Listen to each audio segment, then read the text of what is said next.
د ورور ظلم او د خور شفقت.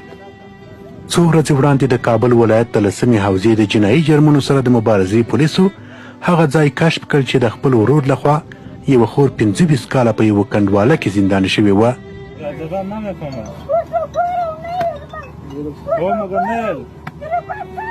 نوم یې نیکبخته و، خو له نیکبختي سره بخت هیڅ یاري نه وه کړې. په جریان د 25 کالو کې یې لمر په سترګو نه و لیدلی، لباس یې نه و بدل شوی، د حمام یا اوداسه لپاره اوبه ورکول خو لرې خبره وه. تشناب یې نه و، فقط په یوه 4 متره خاورین اطاق کې د خځلو کثافاتو پر سر ژوند کاوه. ډوډۍ په کاسه او دیګ کې نه وه ورکړل شوې، لکه حیوان ته د خاورو او خځلو پر سر له یوه سوري څخه ورغورځول شوې وه. یا د ښځه په 25 کلنۍ کې په همدې مرغانچه کې زنداني شوي او 50 کلنه وه. د قرآن کریم حافظه هم ده. په جریان د 25 کالو کې ټول حاجت د همدې خاورین کوټې په غولي پوره کړی. کوم خواړه چې ترې اضافه شوي همدلته خراب شوي وو. اطاق له ګندګیو څخه ډک و، په پښو شله شوې وه. د ځوانۍ عمر یې په اسویلیو کې له انساني کرامت څخه محروم په یوه ګوډله کې تیر کړی و. اوس چې بوډۍ شوې وه هم چا پرې رحم ونه کړ، نه یې څوک په درد او ناروغۍ خبر و، نه یې چا د یخنۍ او ګرمۍ غم خوړلی. د اطاق دروازه ورپسې کاږل شوې وه. زاړه لوښي، کپړې او د موټرو ټایرونه په دروازه باندې وراچول شوي وو تر څو اثار یې ښکاره نه شي. بندیخانې یوه کړکۍ هم درلوده.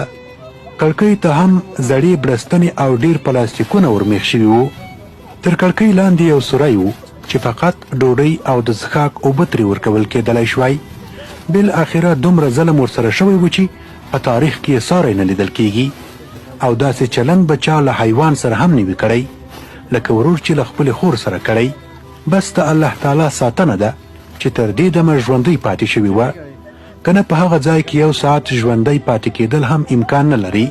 لنډه دا چې ښځه له هغه ځای څخه راوایستل شوه. زنانه پولیسو هم په عملیاتو کې شتون درلود. د هغوی په واسطه یې لباس تبدیل او منظم شو. داستان یې اوږد دی خو موږ یې مختصر بیانوو. زه د یادې صحنې شاهد یم، د خپلو سترګو لیدلی حال وایم.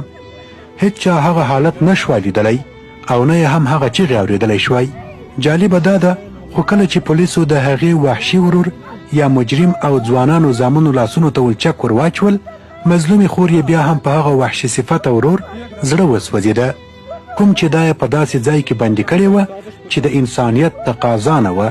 تیر شوي ټول ظلمونه له یاده باسي، په ورور شفقت کوي، وایي خیر است و برادرک من چیزی نگویید. خیر دی زما ورورک ته څه مه وایست.